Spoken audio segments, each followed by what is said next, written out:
And that's ripped out to left center. Forget that. What a shot by Alonso into the second deck. A 3-run howitzer. And it's 5-1 New York.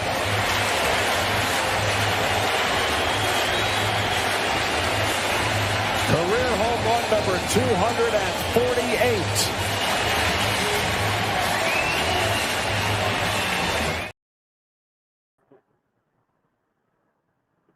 All right, folks. Hello, everybody. We are here in Charlotte, North Carolina. We're doing we're using one microphone. So thanks for joining us here at SportsTalk with Chris Heidel live here in Charlotte, North Carolina at the ACC.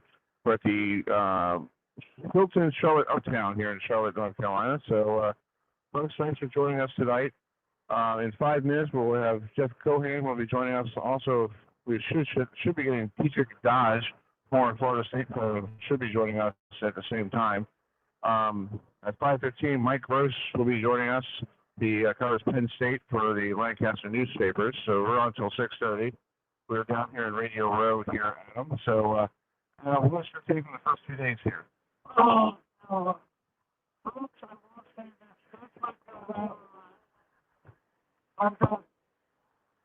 this year compared to last year, I would like you as a coach. We're trying to get this show going with Florida State. So I don't know who I feel so far. Come on, Davos, celebrating, of course, the Lancaster. That's cool. All right, so this is what we're going to do. Adam, you're going to talk to Jeff Cohen, the voice of Florida State, right now. So we'll bring him in, and I'll be running the board. So let's put it back in your ear.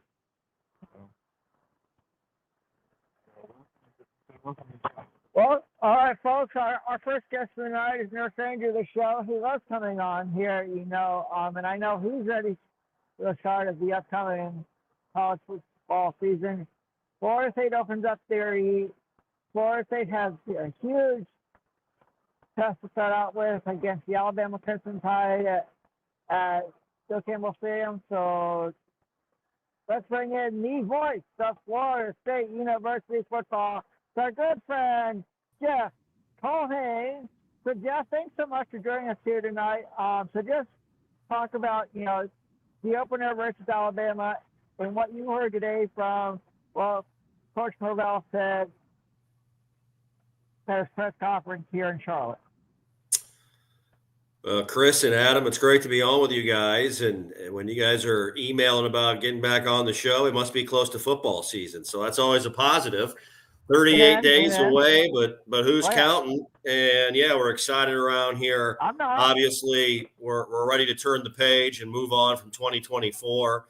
And you got a big one to open up with Alabama coming to town on August 30th. And big day today. It's talking season with the ACC Kickoff in Charlotte where you guys are at. So exciting times to say the least. And I think listening to Coach Norvell, talk about his vision, his team, he always has confidence in his squad. And I thought that was very evident today, wanting his guys to play with a chip on their shoulders, but also understanding at some point you got to move on from what last year was. And it's time to move on. And so you still need to play with that edge. You still need to play with that hunger. And I think he's got a football team this year that has that hunger, has some leadership, some more vocal guys in the room, which will help. And they're ready to go to get fall camp rolling next week.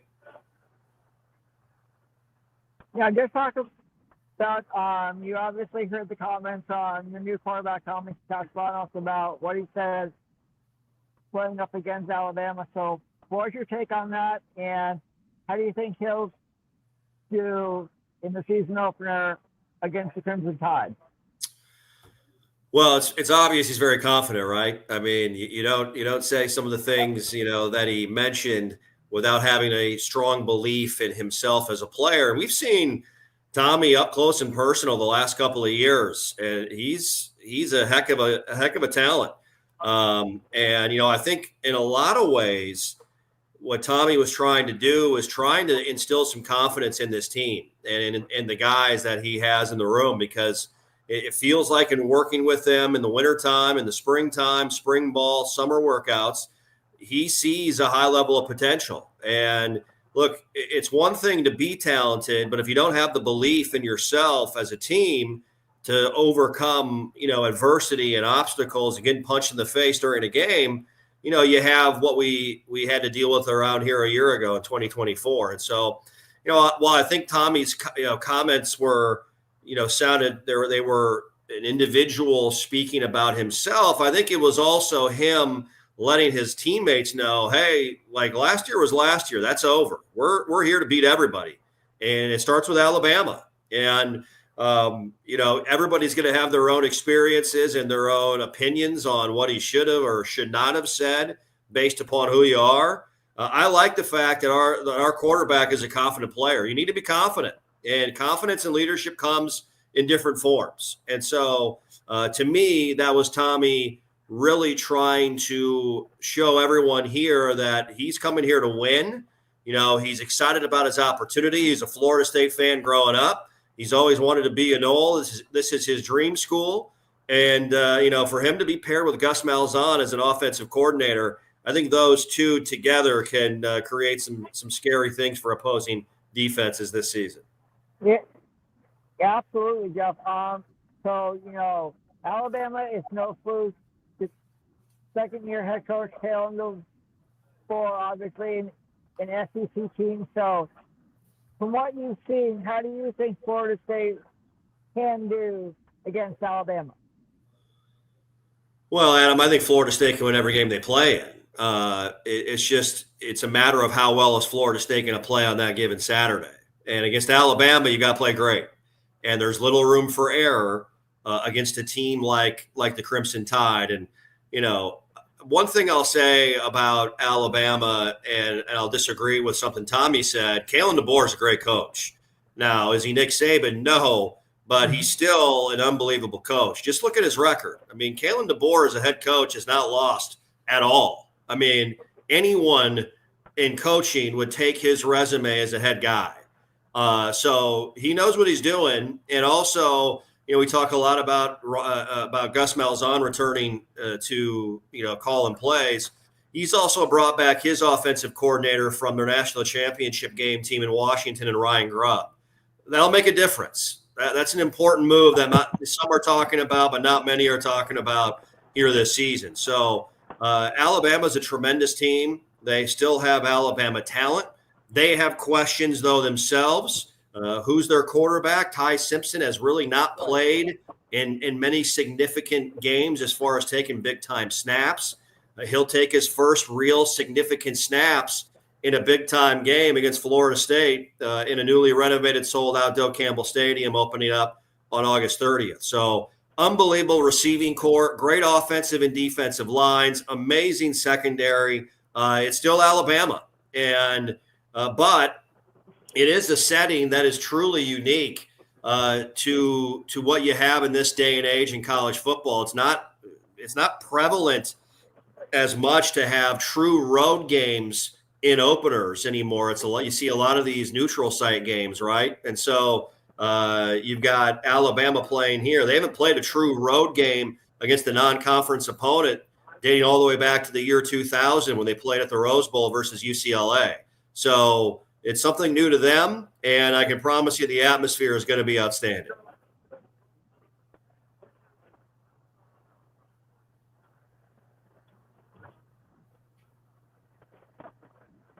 Hey, Jeff, this is Chris. We're trying to make everything work here in Charlotte, so we got the other headsets going.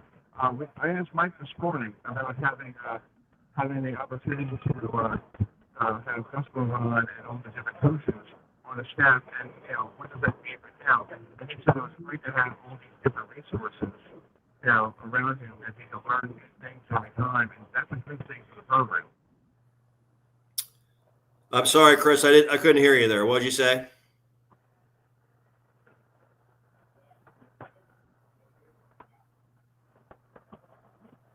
Okay.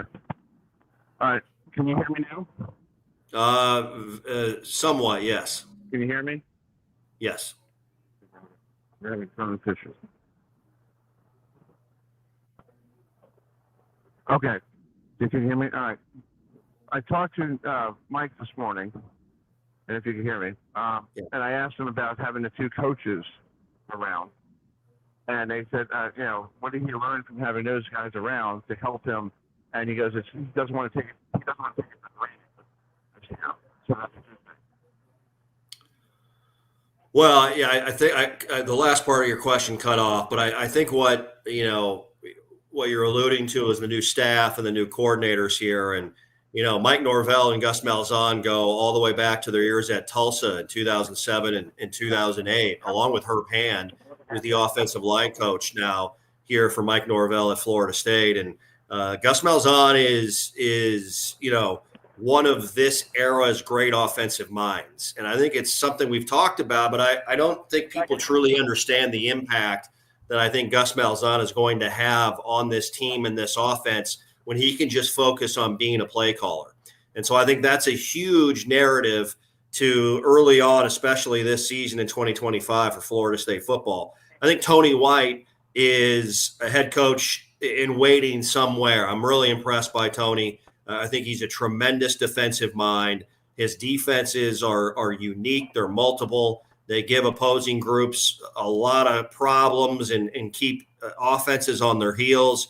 I think, that's really what Mike Norvell was looking for, a more attacking style defensively. And that's what Tony White brings to the table with what he does in that 3-3-5 and how he moves things around overall. And, he also brought in some more assistant coaches as well that aren't coordinators, that have coordinator experience on this staff. So it's a group that needed a little bit of a shakeup after a tough season last year.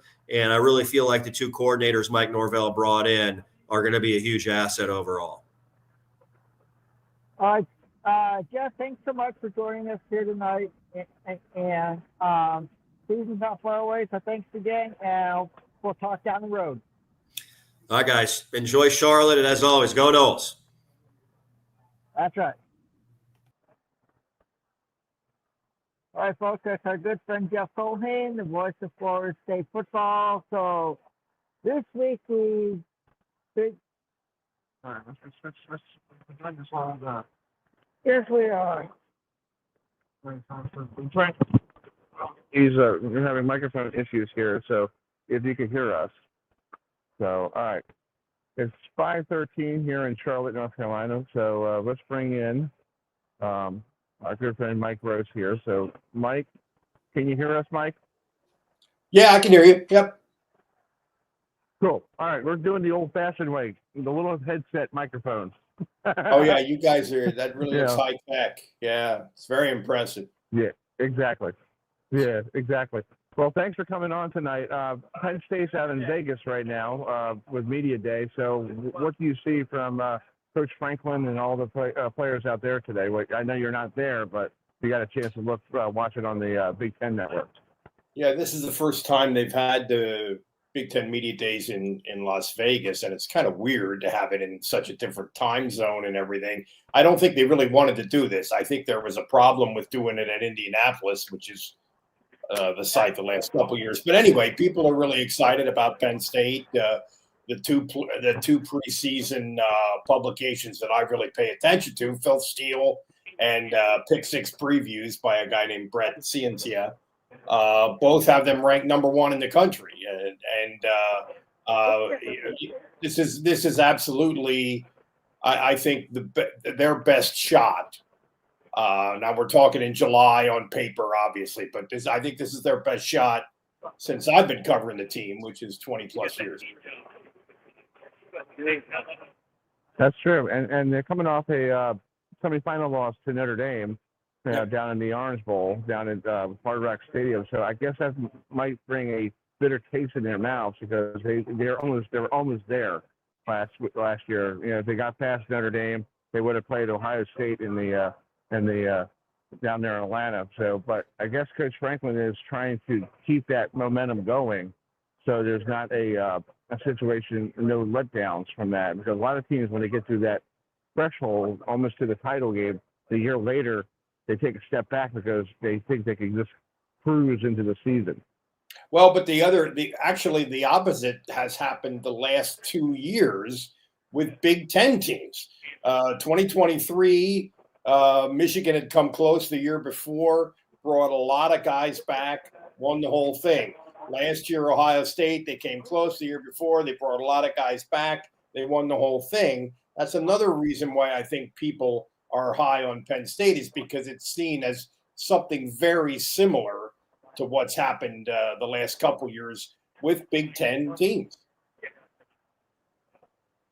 Right, exactly, and that's why the SEC and the ACC. We're here on the ACC Kickoff, and It's been like basically every year. It's almost Clemson, and this year Bill Belichick's going to be there for North Carolina, so they're thinking he could bring the magic of the magic from New England down here. So, but I think the college game is way different than the pro game, because in the college game they want to get to the next level. But in the pro game, they have money, and they can tell the coach to go fly a kite. I make more money than you do. Well, actually, in some respects, the college kids can tell the coach to go fly a kite too. The way in the current environment. I mean, right? But I do think that I think the ACC is like the rank and file in the ACC are going to be a little better this year. I think you were just talking about Florida State. I think they're clearly going to be better. I think a Virginia is going to be better. I think a Virginia Tech's going to be better. So I think week in, week out, the ACC might be a little deeper. Obviously, Clemson is as clear. I think the clearest favorite in any conference. I think they're the best program in that conference more clearly than any other team is in any other conference. Right, and I understand that as well. And with the Big Ten, you got everybody from Washington now and USC and UCLA in their second season in the league. So I guess you don't want to hear about the complaints about the travel anymore, because they should know that they have to go east, not west. Well, but you still will. In fact, we just had Washington's coach on about an hour ago, and he brought that up too. And he brought it up in a very positive way. Like we're this league is coast to coast, so we're kind of preparing guys for the NFL with the travel. But I mean, they're still gonna talk about it. And it was a big issue. It was a big issue last year when Penn State went to USC. We have to fly out a day early because we don't have a big enough airport in State College to transport everything, whatever it was. And they're going to go out there again this year. They're at UCLA. So, I mean, that's something that, I don't know. I don't know how big a deal it is, but it's something to talk about. Yeah. Well, they opened up. Penn State opens up against Nevada, their first game of the year. So you're going to get a test of the Mountain West, a good team in the Mountain West coming to State College. And I know a lot of home openers for Penn State. They kind of it's almost like a practice game. They just steamroll through their opponent and get ready for the next one in the Big Ten or whatever. But Nevada's actually a pretty decent squad, so that's going to be a hell of a battle for the first game of the year. Well, probably their toughest non-conference game, although that's not saying much. I think they have 3 at home, and then they have a week off, and then they have Oregon at home. So that's which is going to be the famous whiteout game. And of course, they lost to Oregon, as you guys remember, in the Big Ten championship game last year. And Oregon is like a lot of teams that are sort of in that elite level, in that they got to find a new quarterback. I thought Dylan Gabriel was a terrific college player. They've got to find another guy. Now they have a 5-star recruit who everybody's super high on, but Ohio State's in the same place. Georgia's in the same place. One of the reasons why I think people are high on Clemson is returning quarterback. People are high on LSU, returning quarterback. People are high on Penn State, again, returning quarterback who's a pretty good player. And, of course, Clemson and LSU play each other week 1 in what will be a big one. Right, exactly. So when the camp's going to open up, when does it open up for Penn State? Next week? I think it's August. Yeah, I think it's August. No, not next week. The following, August 3rd or whatever. Okay. I have to look at the calendar. Okay. I think that's when most people open. I think it's right around the same time. Yeah.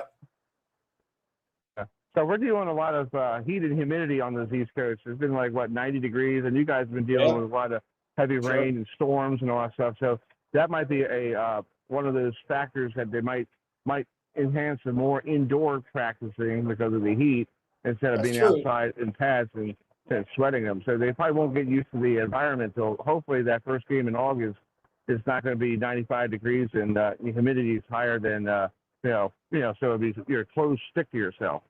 Well, Nevada isn't exactly the Arctic Circle either, so it's going to be hot. I mean, that's just the way it is. We're not going to get into climate change, I don't think, but it's going to be hot.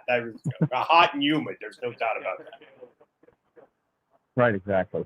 Well, Mike, I appreciate it for you to join us here in.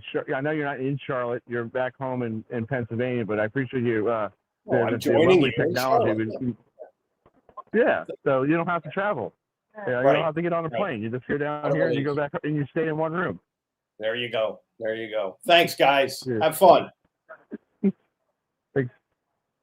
All right, man. Talk to you soon. We'll see you soon. All righty. Pleasure, fellas. Bye. All right, that's Mike Gross from the beat writer for Penn State from the Lancaster newspaper. Folks, we're down here in the ACC Kickoff, and we're having a little audio and situations going on here tonight, but we're doing the best we can here. We're at the Hilton here in Uptown. I think we got a history of Uptown yesterday. This is actually downtown, but they call it Uptown because they don't want to, it makes it sound better. So we're going to play some interviews until we get Coach Wilson to join us, hopefully at 5:35. We're on till 6:30, and then Adam and I are going to wander down the street to the after media party, so we can get some grub. Tomorrow, Adam, it's going to be a hectic day around here. It's going to be crowd control going on here. Bill Belichick's going to be scheduled to be here along with Bill O'Brien, and Dabo Sweeney's going to be there. Also, tomorrow we'll be here, and then we'll be heading over to the American Athletic or the American Conference, their media day, to talk to Coach Keeler of Temple and Coach Monkton of Army, and Coach Dilfer, who is, if you're in the Baltimore metro area, you probably think, oh, that guy sounds familiar. He used to be the quarterback of your Baltimore Ravens to their first trip to the Super Bowl in Tampa when they blew out the New York Giants in that Super Bowl. We're going to play some clips right now we got from today from Florida State. You'll hear Coach Norvell's opening statement. Then you'll hear him talk. I asked him a question about his new quarterback from Boston College. And then Adam had a chance to talk to the guy who transferred from Boston College. And then we'll play. We'll wait for a coach from Oregon State to join us. So here is the Coach Norvell's opening statement to the folks. If you tuned in this morning at 10 o'clock on the ACC Network live from Charlotte, here is the preacher man talking, because it sounded like he was preaching the gospel of Florida State football. So here it is. Well, it's great to be here today. Obviously, with Media Day, comes just one day closer to the kickoff to this season, and all things that are ahead. And so proud of our football team for the work that they poured in throughout this off season, from the winter program to spring practice. Going through our tour of duty, the summer workouts, and coming up to report next Tuesday and back on the practice field 1 week from today. And they've done a remarkable job in the investment into each other, into pushing to hit and to reestablish that championship mentality and expectation that we have here at Florida State, and to uphold the standard of what it is to be a Seminole. And we've got 4 remarkable young men that are here with me today that have done a wonderful job, throughout this off season of being great leaders, of being the willingness to be the example of what we want it to look like on a daily basis, and excited for the expectation for all things that are ahead this season. As we've gone into this off season, it has been about bringing that daily edge, that desperation to go win on a daily basis. And in everything that we do, from whether it is in the weight room, whether it was on the field, meeting room, in the classroom, we wanted that sense of competition. And we wanted every day, right, to see guys that are willing to rise to the challenge to be their best. And this football team has done it. Whatever we put in front of them, right, whether it was academically coming off our spring semester, we had the best team GPA ever in program history. Right, they answered the call when it came to what we wanted them to do academically. When it was, whether it was in the weight room or tour of duty, we challenged them at new levels. Right, that it was probably some of the hardest workouts that we've ever had. Right, and to see those guys embrace that with literally with a smile on their face, knowing there was an opportunity to compete to go get better. To see the newcomers, the guys that have been a part of the program, to see them all work together. Right, to be able to set the foundation for what this football team's going to be. Because, all that we have is this season that's ahead. Right, and when you look through the past few years, we've accomplished some great things. We've experienced the highest of highs, and we've also found ourselves in a valley. We faced some disappointments, right? But every part of it has come back to our response. And this team and this season that's ahead, I've got great expectations, got a lot of confidence because I've watched the work, because I've seen the investment. Right, I'm really proud and grateful for the coaches and the new leaders that we have within our coaching staff. Being able to have two of the best coordinators in college football, a couple of the best football minds that this game has. And Coach Malzahn and Coach White have done a wonderful job pouring into our players. Being able to establish a foundation throughout the course of the spring and be able to build concepts and a plan in place that are built for the great playmakers that we have. And so we're excited for all things that are ahead. It's an exciting time in Tallahassee. We got a great kickoff here August 30th with Alabama coming into town, and this football team, it is hungry. Right, it is bringing that daily edge in all things that we're doing, and there's a lot of wonderful things around our program. We have a newly renovated Doak Campbell Stadium, which we're so excited to be able to be at full capacity. All right, our football-only facility that we'll be moving into here this fall. I do want to take a moment just to thank our administration. Starting with President McCullough, his leadership, his vision, his continued push, to our AD, Michael Alford, to our board of trustees. We have an incredible group. Our chairman of the board, Peter Collins, and the work that they have pushed to continue to elevate our program in this new day of college athletics. I'm just so grateful for the support that we have and the investments that have been made from all of our boosters and everything that we're doing. And there are great days ahead here in Tallahassee and with this Florida State football program, and just excited to get back out on that field here this next week and everything that's in front of us.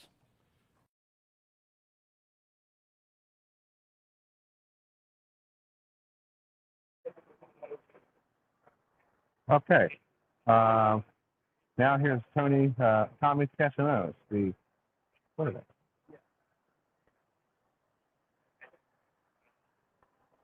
Talk about facing Alabama week 1 in starting your last year as a Florida State Seminoles quarterback.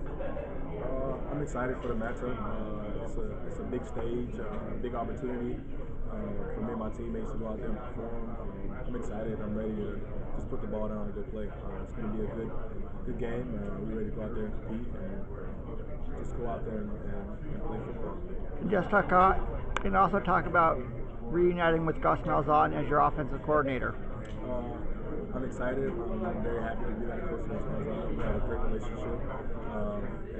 And since we've been back together, it's been everything that I thought it would be. So I'm grateful and I'm thankful that I chose to come here. Thank you. All right, Alex, the starting quarterback for the 2025 Florida State Seminoles. First off, what's your take on what I asked them earlier today? I think, Adam, it's a great question you asked him, and and I think he has a lot of pressure on himself because people don't realize when he comes to Florida State, you have a lot of pressure on you in the first place because Florida State, Tallahassee, that's their pro team, and I know people down in Tallahassee probably agree with me that, they don't really have anything on the Panhandle until, you get the Mobile and all that stuff. And Florida State football is basically that pro team they're looking for. And that's why everybody appreciates, all this stuff. So here, folks, if you have any comments for us, there's the bar right down there. We'd like to ask us a question live on the program tonight. There's the link at the bottom, and we'll try to get you on the video here tonight. You can see that we are here at the ACC Kickoff. If we could turn the microphone up there, we have North Carolina right there. Now they're going to be here tomorrow. So North Carolina's going to be here tomorrow, and so if you want to email us, you can. So. Well, first, I like those questions I ask Tommy Castellano myself. I think he has a lot of expectations. You look at Florida State quarterback that's last year. Last year was Tommy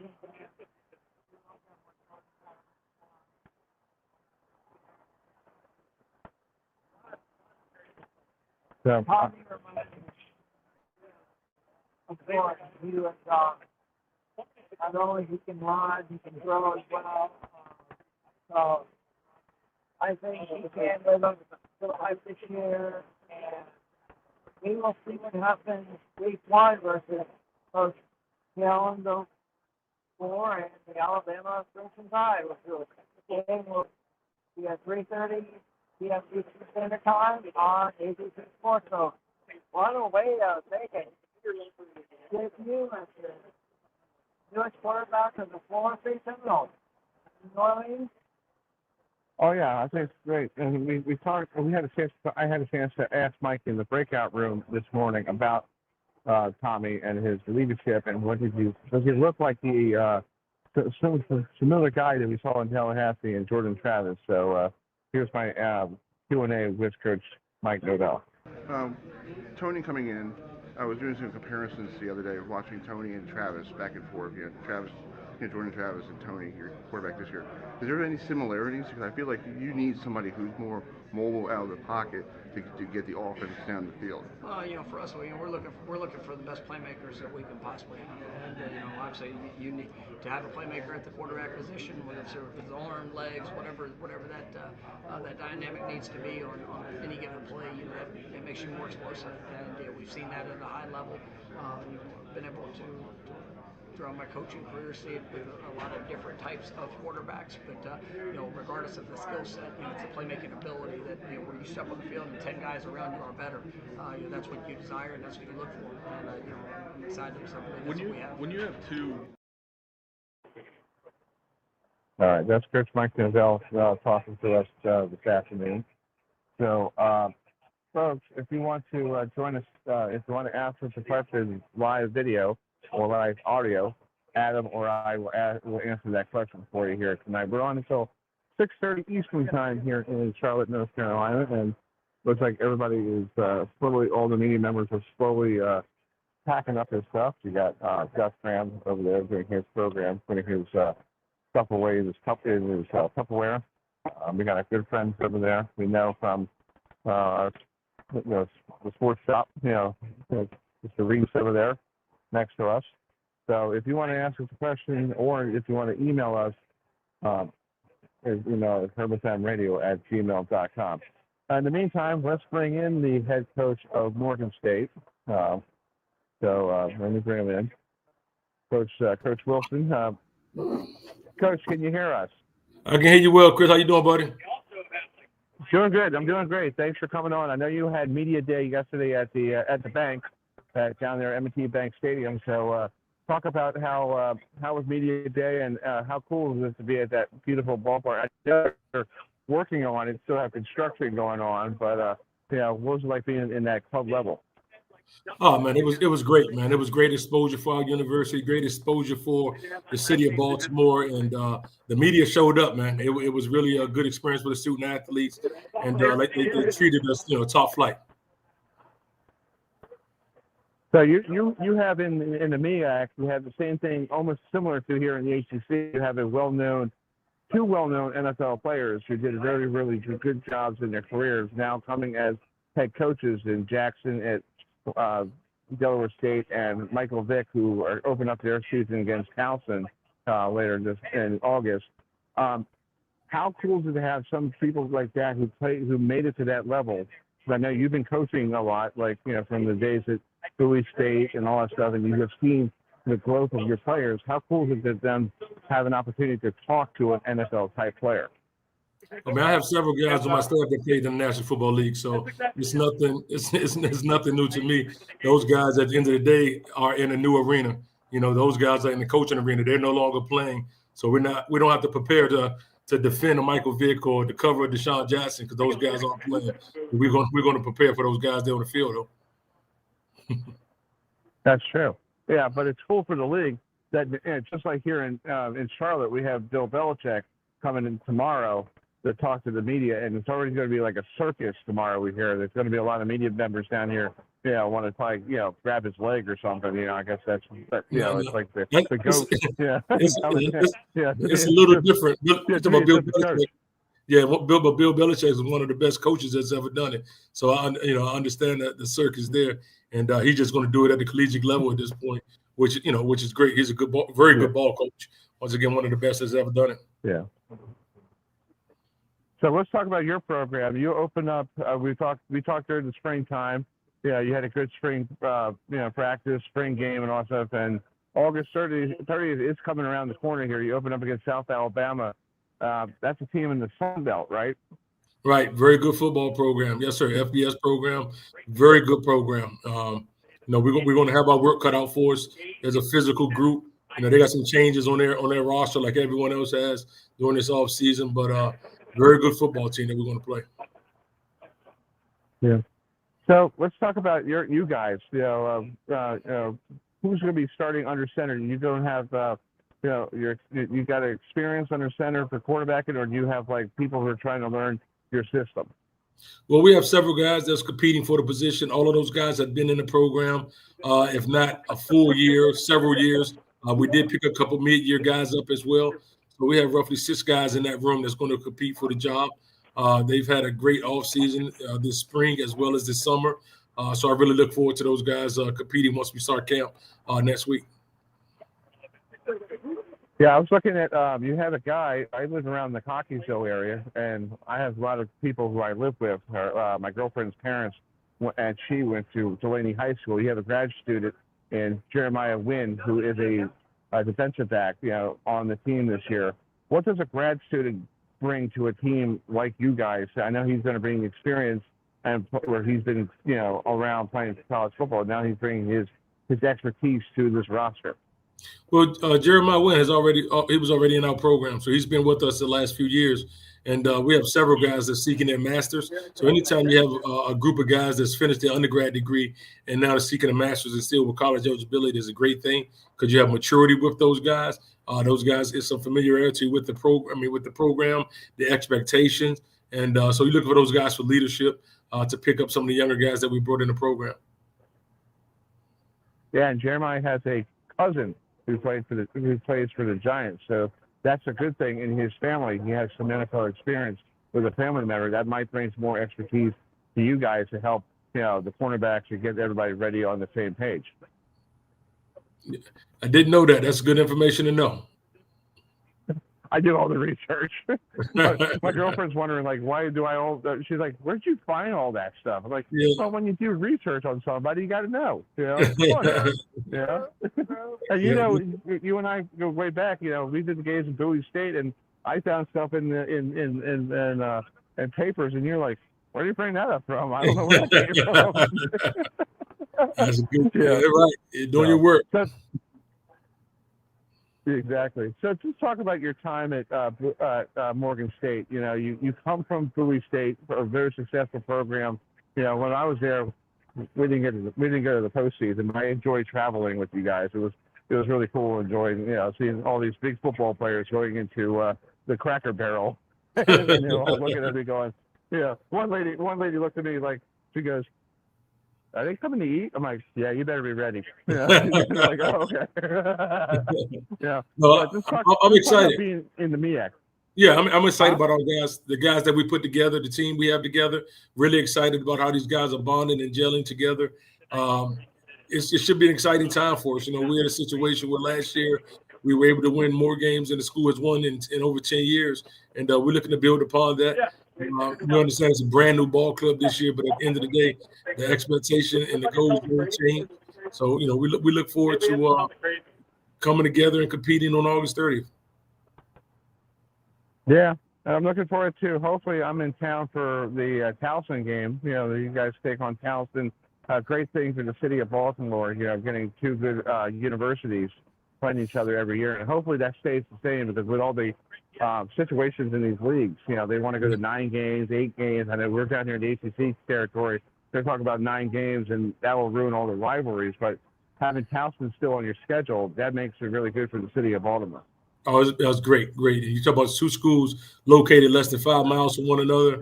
They've been a tradition, a very good football program.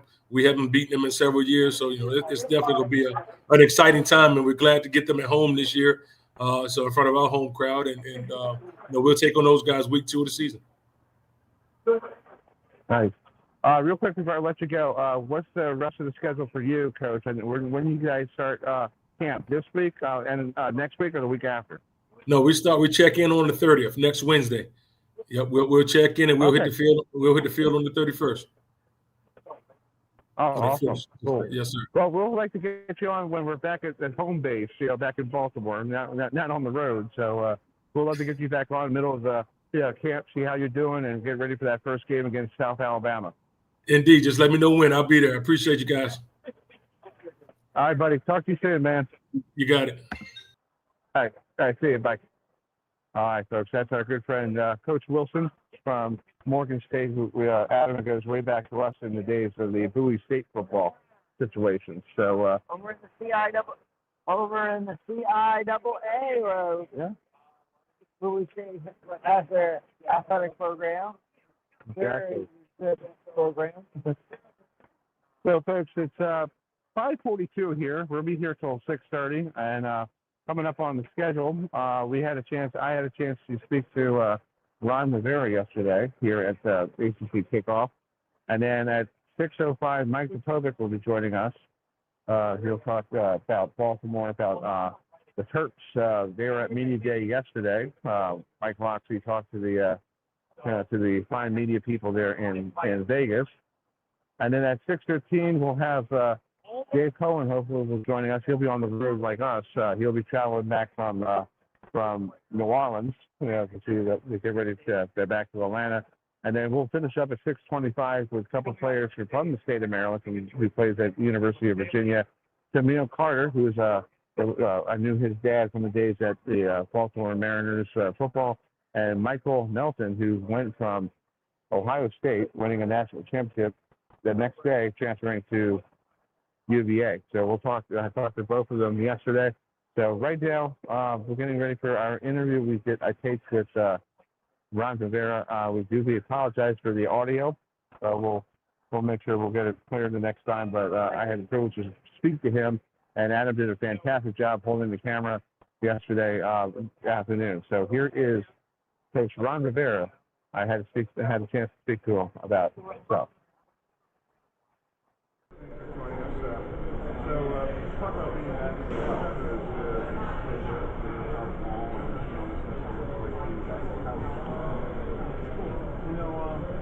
I think the really neat thing for me more than anything else is I'm going to Scott Bishop. Started my college career there, and it really just kind of catapulted me to quote-unquote being in the football sector. Drafted in the NFL, playing players, coached my career, and eventually in full circle where now I'm back in a position that I really wanted to learn my season. So I'm pretty excited about it. Most certainly it feels like it is coming home. Big reason for more to never do is the opportunity gives. And that's what I'm excited about. Talk about the days. Cal was probably totally different back when you played. You're in the Pac-12, and you got to see that during that forward. Now it's like you're waking up this morning like, We're not ACC. We're Pac-12. What the heck's going on? Or Pac-8? Actually, Pac-10. I started with the original Pac-10. I'm looking back at it, I'm looking at today. It's sad because the legacy of the conference of champions is gone. We had one conference champion, we had the conference around five, and now it has moved on, and that's disappointing. The legacies that a lot of us built, the places we're all part of, doesn't exist, and that's sad. But being part of the ACC is pretty exciting. I like where we are. I like our opportunities because, again, the ACC brings a lot, and brings a lot for us. It gives us that national exposure that we have lacked the last couple of years. I got to ask you, playing days, so you played with multiple people, and like, how cool was it to play with that team? I was a little kid growing up, and I knew about the Giants, but I lived in New York, and the Giants and Bears always played each other every year, so some title games. It was very cool, it really was. I think the one thing that people don't realize that, for as good as we were, we only went to national games, and that was disappointing. Because at the time, we were the youngest team to win the Super Bowl ever. And so you still need to be able to maintain that, grow, and get another opportunity. We never got it. That was what was sad. It's unfortunate. This is the 40-year anniversary. The Bears are bringing us back for a little reunion celebration this year. We'll be in attendance at the home opening in Chicago. And then you were coaching at Carolina. Sounds like coaching a team that basically do not have a lot of history.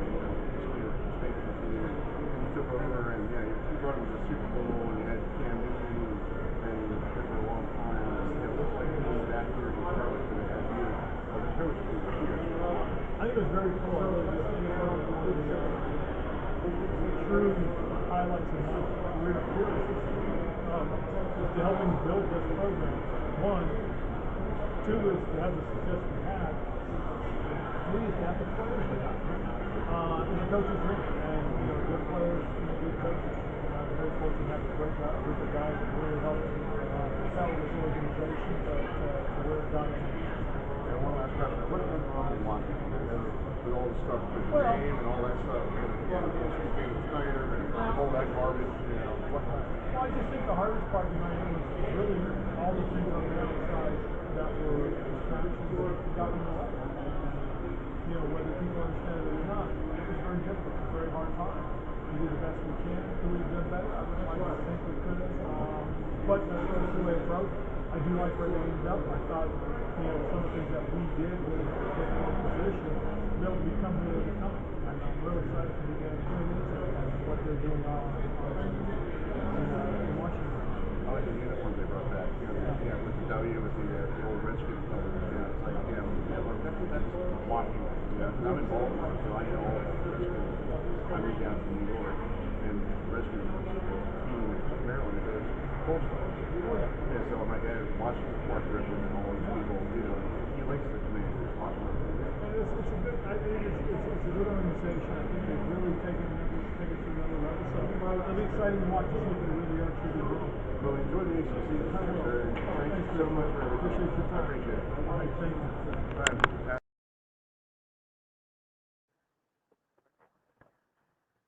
Well, thanks so much for joining us here tonight. We are coming to you live from the ACC Kickoff in Charlotte, North Carolina. That was our... Oh, okay. All right, folks. That was Ron Rivera. We talked to him yesterday. So we got Dan over here, so Dan's been stopping by. Well, Yeah. what are you at the food? Are you heading over to? Not tonight. Oh, okay. Tonight. Oh, you got other stuff to do together. Yeah, I'm gonna relax. Yeah, this stays real quick. Yeah, tomorrow's a big day. Tomorrow's gonna be exciting. Definitely looking forward to it. Yeah. Out in Charlotte, I sound amazing. It's been great. It's been wonderful. No complaints. The food is very, very good. Give him a shout out. All right. Yeah. Yeah. Wow. Yep. It was awesome. It was pretty cool. All right, you go do what you got to do, big guy. See you. Yes, sir. We'll see them. All right, bud. All right, that's our good friend. Show them your magnet. Yes, we will. Yeah. Yeah. Yeah.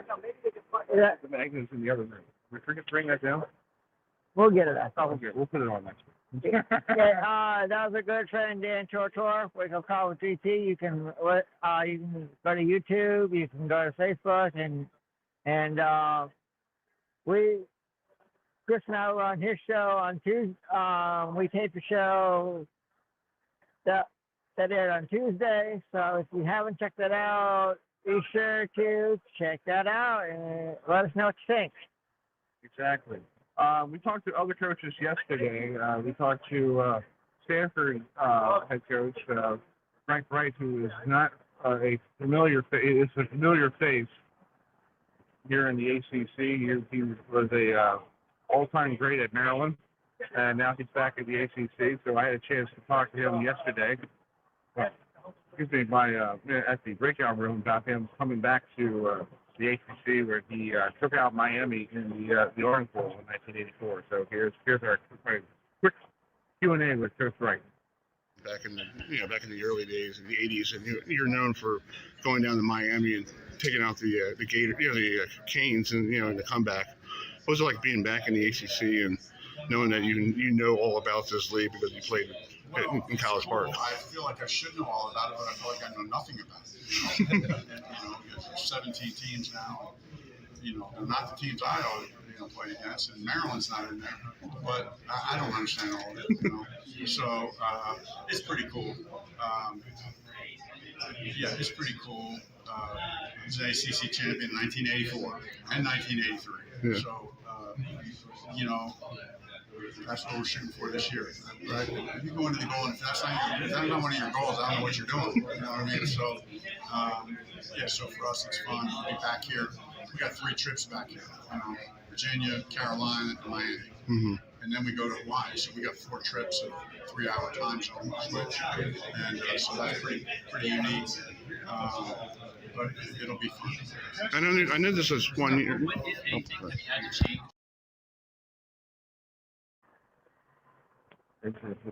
All right, that was Frank Wright talking to us yesterday afternoon. We also talked to the head coach at SMU, Coach Loxley.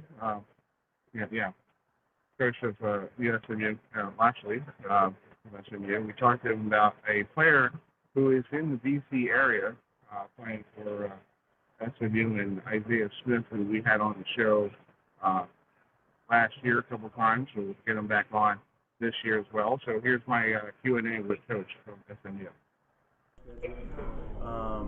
In a new team, and I think we just can't be comfortable. We can't be complacent that we won 11 games and made the championship game.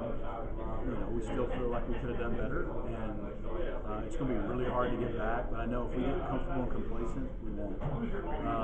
We got to stay hungry, and we got to have a mindset that we got to prove ourselves all over again. What do you want for IB?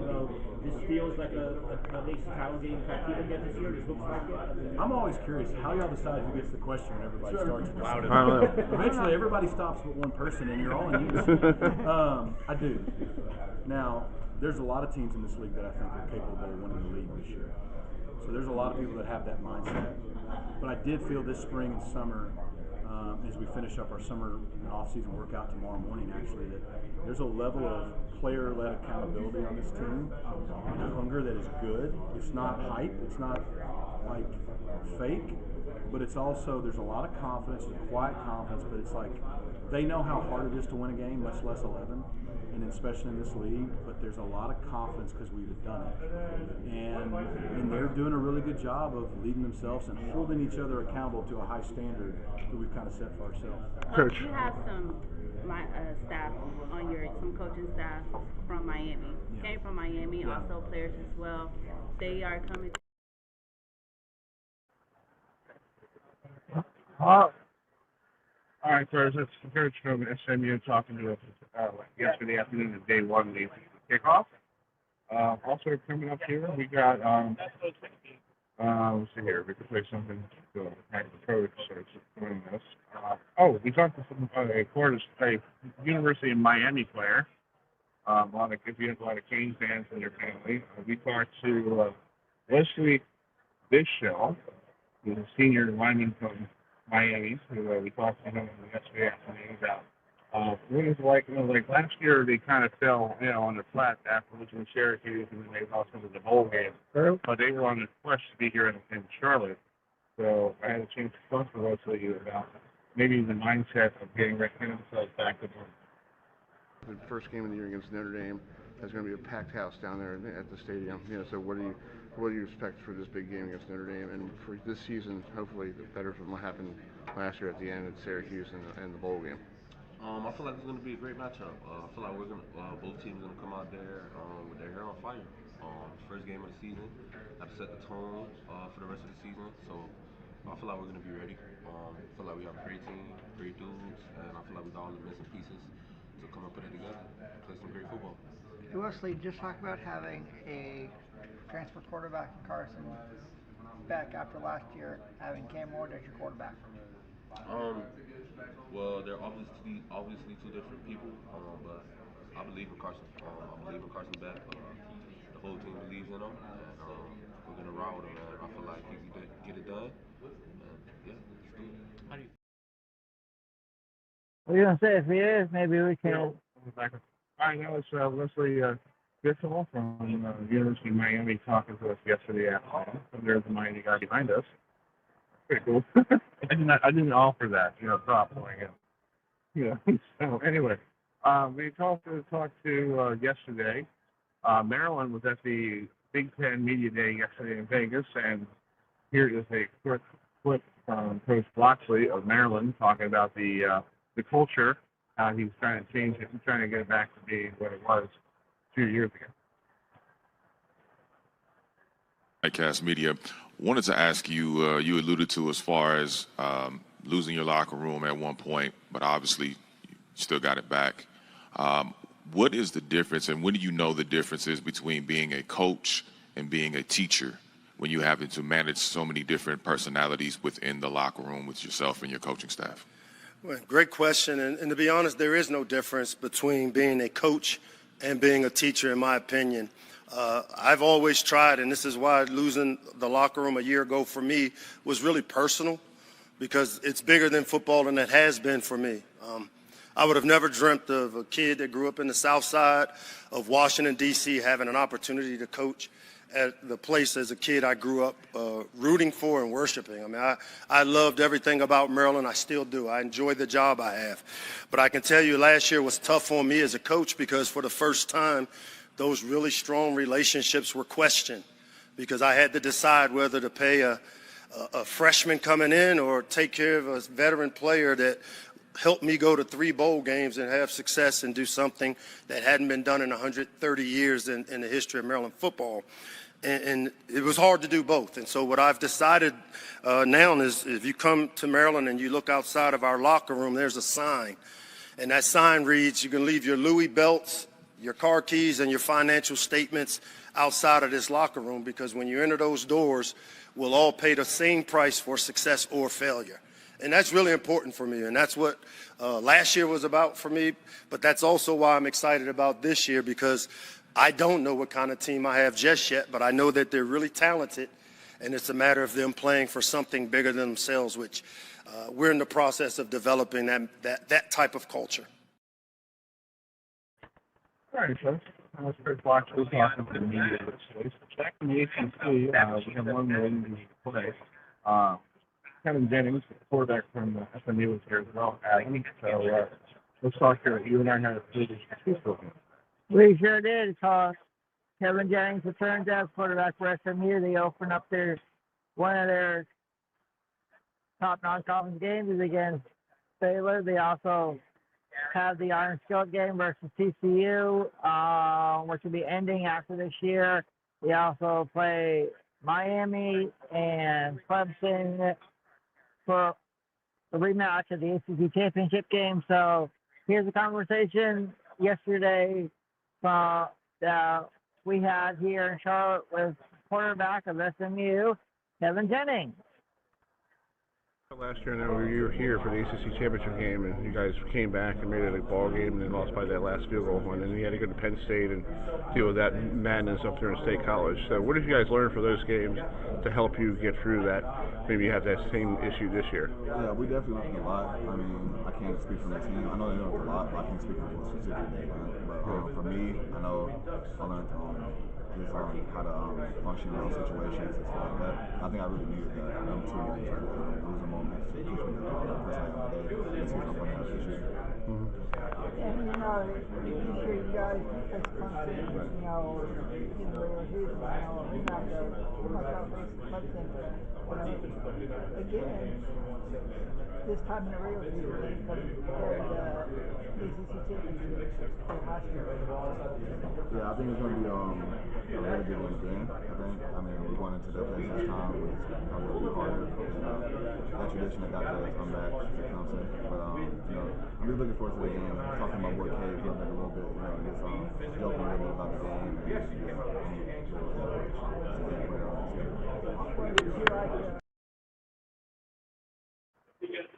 All right, let's go into the intro from Oakland, Texas. Redshirt junior quarterback for SMU, ready to the ACC title game last year. So, away from Mike Popovec joining us. On this day in history, Adam, this happened in Cleveland. Not Cleveland, in Chicago. Oh, yeah. The great Paul Harrison.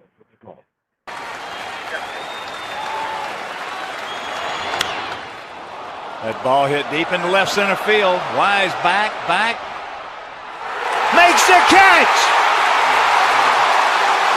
What a play! Dwayne Wise makes the catch! What a play by Wise! Mercy! A great catch by Dwayne Wise! It's unbelievable as Wise goes back into the wall knowing he has no room to spare. He goes up over the wall and then juggles it before corralling it. What a play by Wise. Under the circumstances, one of the greatest catches I have ever seen in 50 years. All right, that was on this day in 2009, Mark Burley, the White Sox, became the 18th pitcher in Major League Baseball history to his perfect game, beating the Tampa Bay Rays 5-0, and that was a great catch by Dwayne Wise to keep the game, to a perfect game. If he didn't catch that, Adam, that'd probably be a home run. Oh, very, very true. And Mark Burley was a successful pitcher in the majors, and I'll agree with what Chris said, heck of a catch by Dwayne Wise, and it was incredible that, it's not easy to throw a no-hitter, but it has been done, and it's incredible to see Mark Burley do it at U.S. Cellular Field. Right. All right, we're going to give you some scores here. Waiting for Michael Popovec to come here shortly. In the National League, the Brewers are winning 10-2. And folks, I do not believe that Cal Raleigh has hit another homer. But Chris, what's your take on the year that Cal Raleigh has had this year as catcher of the Seattle Mariners? Obviously, he did win the home run derby, become the first ever catcher to do it, second ever Seattle Mariners player to do it, and he has had one heck of a year, and I don't think anyone saw this coming when the season started. No, not really. I don't think it did. Let's see if he did have home run today. Looks like he was not in the lineup. So he was off today. So that's why the offense is struggling for Seattle. They're losing 10-2 going into the bottom of the ninth. Go back to the scoreboard here.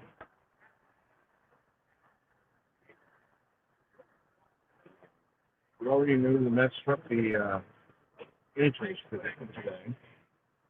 They swept them.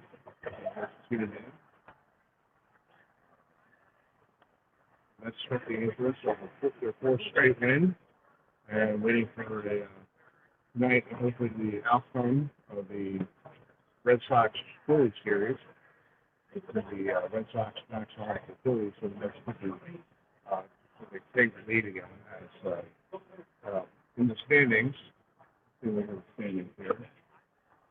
Right now they are technically mathematically tied, but it's not officially yet.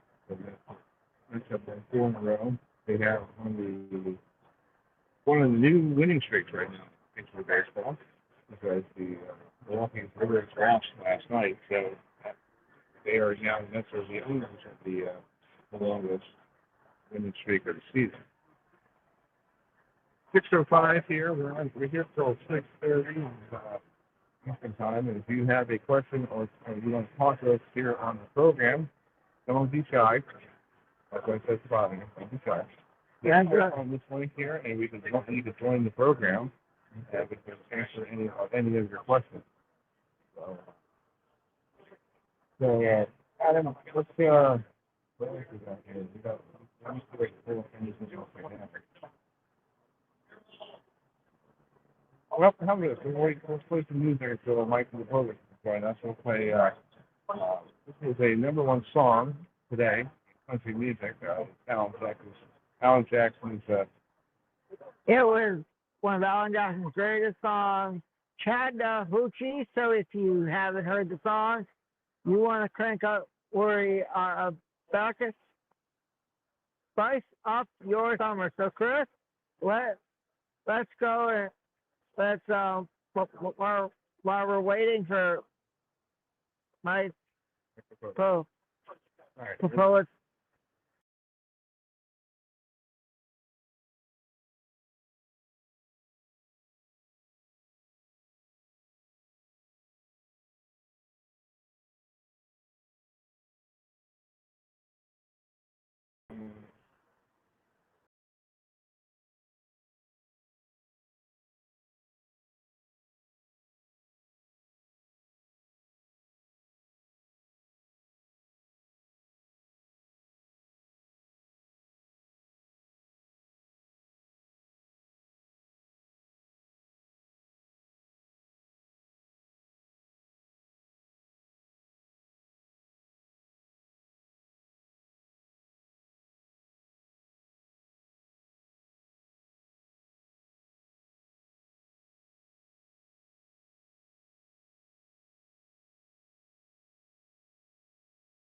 All right, go ahead.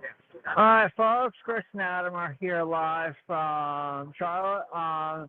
Earlier, we played some comments from the head coach of Maryland, Mike Lockski, out in Vegas. Well, joining us now is our good friend from Baltimore, Mike Popovec. So, Mike, thanks so much for joining us tonight. And what's your take on what Coach Locksley said at his opening press conference in Las Vegas with Big Ten Media Day?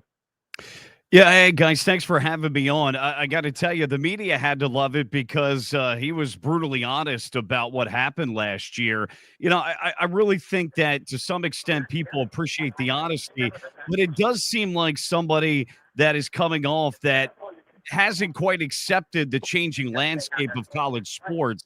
And some have felt like it was almost a woe is me type statement about last year. Everybody had to deal with it. Now, I understand he didn't have as many resources as other teams and such.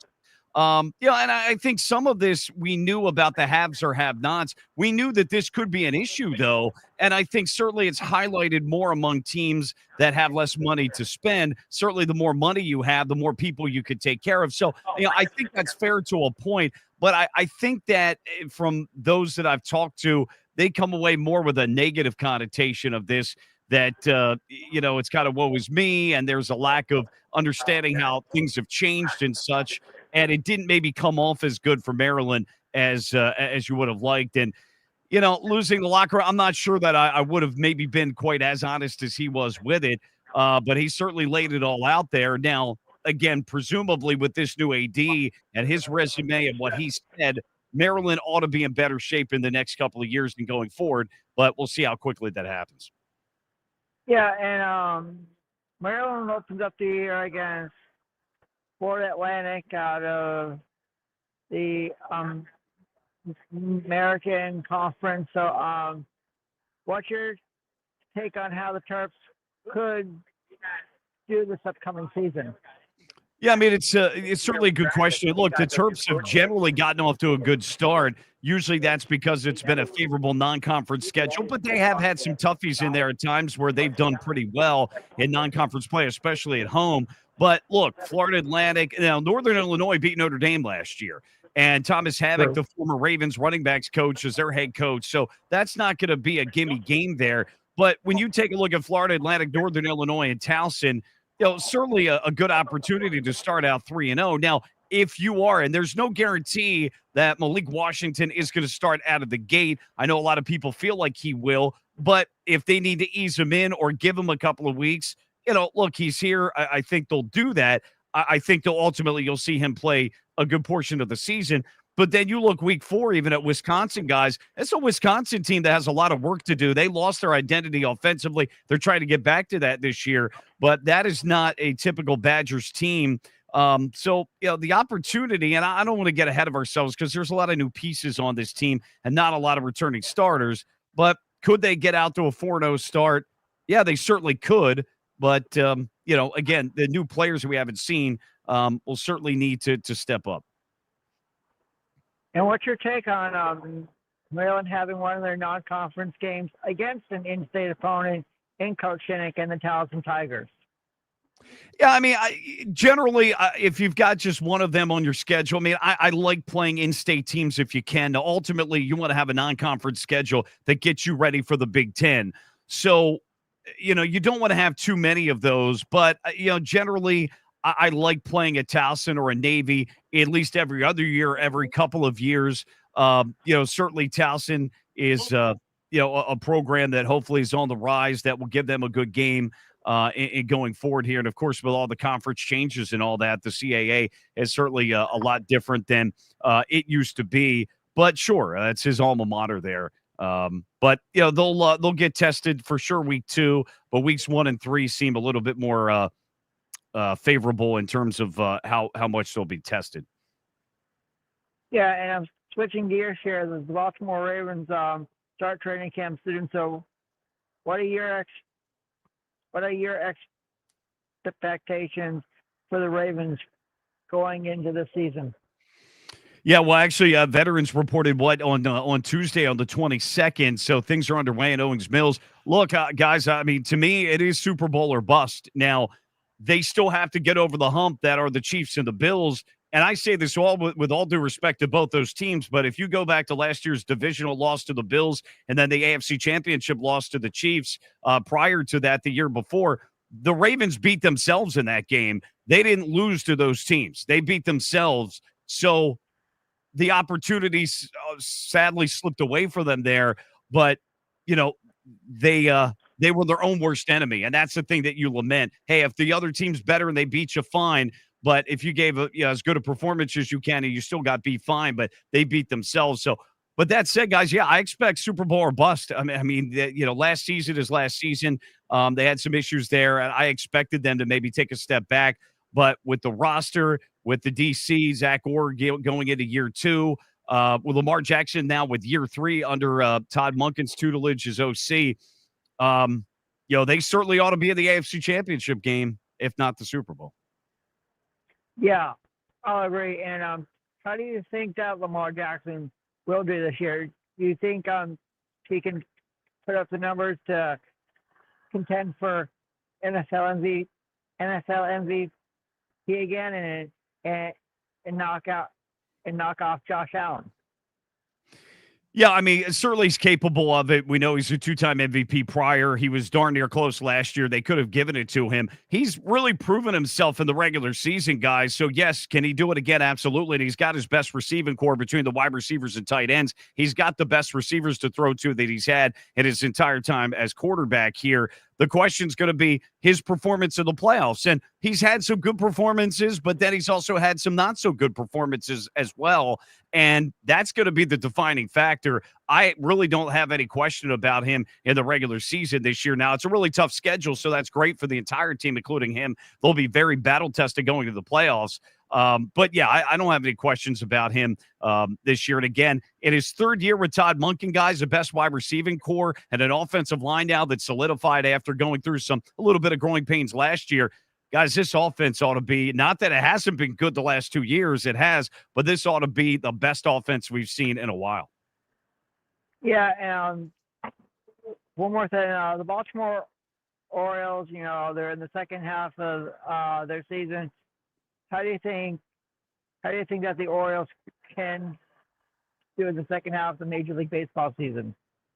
Yeah, I mean, I actually said several weeks ago that I thought that they had wasted the opportunity to gain ground on other teams when the Guardians were not playing well, when the Yankees and Red Sox weren't playing well. The Orioles, who had gotten as healthy as they had been all year, squandered the opportunities in not taking series, losing 2 of 3, splitting a 4-game series here or there, that I thought they were kind of out of it a few weeks ago.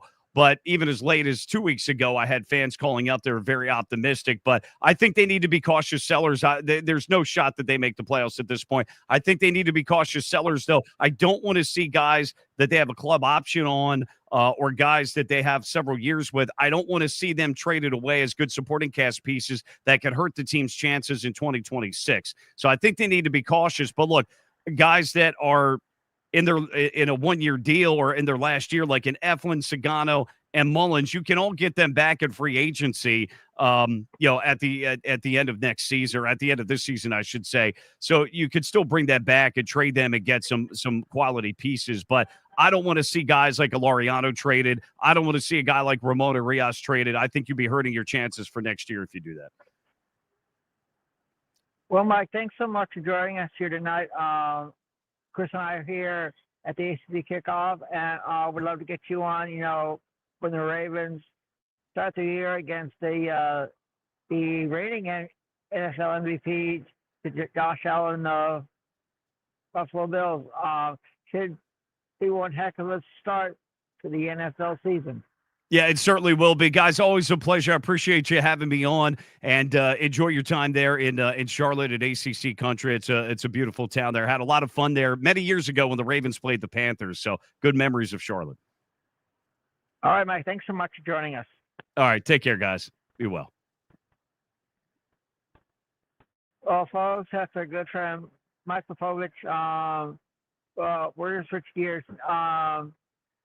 Sunbelt Media Days are taking place down in New Orleans, and one of our good friend, the voice of the Georgia State Panthers, is joining us on the road. So let's welcome in our good friend, Dave Cohen. So, Dave, thanks so much for joining us tonight. And let's talk about what you saw and heard from Georgia State at Sunbelt Media Days in New Orleans. Well, thanks for having me. I'm on my way back to Atlanta, currently just outside of Gulfport, Mississippi, in the middle of a rainstorm. So I've got a little bit of driving left to do, but get out of New Orleans after 2 days of Sunbelt Conference Media Day. James Madison is the preseason favorite amongst the coaches and the media in the Sunbelt East. And the Ragin' Cajuns of Louisiana, the favorite in the Sun Belt West for Georgia State. Panthers have some bulletin board material because after a 3-9 season last year in Del McGee's first season as Georgia State's head football coach, they have been picked to finish 7th last in the Sun Belt's Eastern Conference. So the thing about preseason prognostications is they're not games are not played on paper for the most part or at all. And not so much that it will be used for bulletin board material, but Georgia State definitely looking to bounce back from what was a 3-9 campaign a year ago with 4 losses by 1 score or less. So they were that close to a 6 or a 7-win season in Coach Del McGee's first year.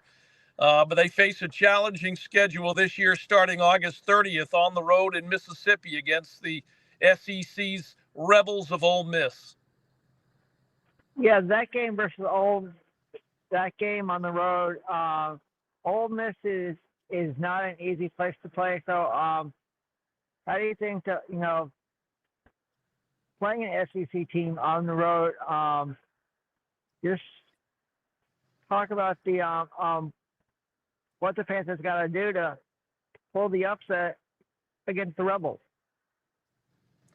Well, that'll be a tall task. Georgia State, heading into their 16th season of playing college football, we've played a number of Power 4 programs. The only time we've ever left one of the stadiums with a win was at Neyland Stadium in Knoxville in 2019.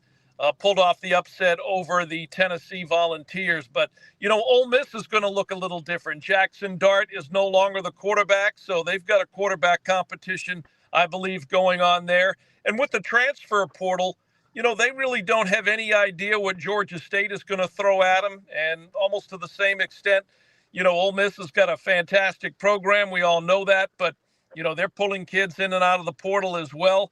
So I'm sure they're still, like Georgia State, looking forward to getting into fall camp and trying to find and build that identity and create that chemistry with so many new faces on the roster. And that's just the new world of college athletics that we live in.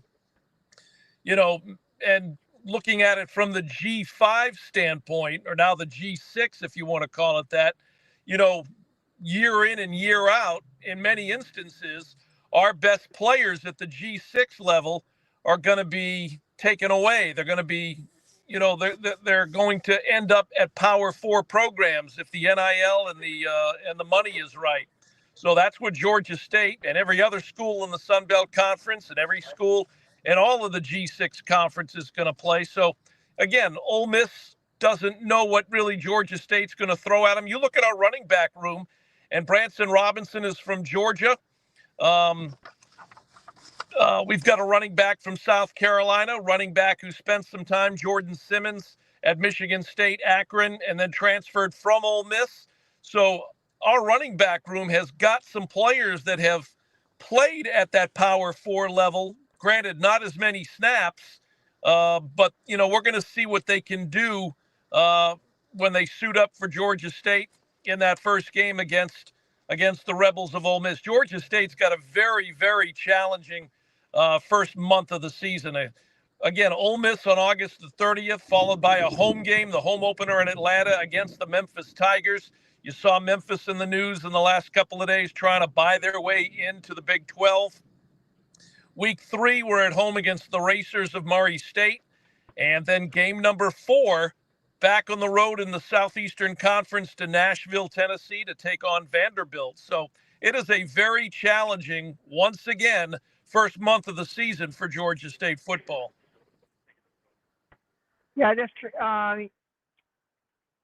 talk about having 2 of the non-conference games against SEC opponents in Ole Miss, and then week 4 on the road against Vanderbilt. Well, with Ole Miss, again, you can look at it one of 2 ways. You're going to go in and collect a check. It's a guarantee game. You hope that you leave Oxford without any significant injuries. On the other hand, if you think of the mindset like Georgia State thought back in 2019 against the Tennessee Volunteers, I'm sure if you looked before that ball game, there was not a prognosticator or a media member that thought Georgia State would win that game. If you look if you look around the Sun Belt Conference, the James Madisons, the Appalachian States, the Georgia Southerns, the upper echelon of the Sun Belt in the last 4 or 5 seasons has done a pretty good job on 1 or 2 occasions a season of taking down a Power 5. So it's certainly possible. Ole Miss, I'm sure, is going to learn a lesson from Vanderbilt last year. Vanderbilt, you may remember, came into Atlanta week 3, and Georgia State, granted, had to come back and win that game, but Georgia State sent Diego Pavia and the Commodores back up 75 to Nashville with a big old loss. And I'm sure that they weren't expecting that. They thought they were going to bus down from Nashville to Atlanta, pick up an easy win, and then head back to Tennessee. Well, that wasn't the case. Georgia State's got to, at best you look at it, it would be great to be 3-1, but, in being realistic, if you can come out of the first month of the season, those first 4 non-conference games at 2-2, I think you'd have to look at that as a win for Del McGee and this Georgia State football program, because the first 2 conference games in the Sun Belt are 2 of the toughest teams, James Madison and Appalachian State, in Atlanta back-to-back weeks. Well, we're up against the clock, but safe travels going back to Atlanta in the rain, and we'll catch up to you during the season. All right. I appreciate it. Thanks for having me, and looking forward to Georgia State getting fall practice underway, and again, opening up the college season in Oxford, Mississippi on the 30th of August. All right, Dave. Safe travels. All right. Thank you. You guys.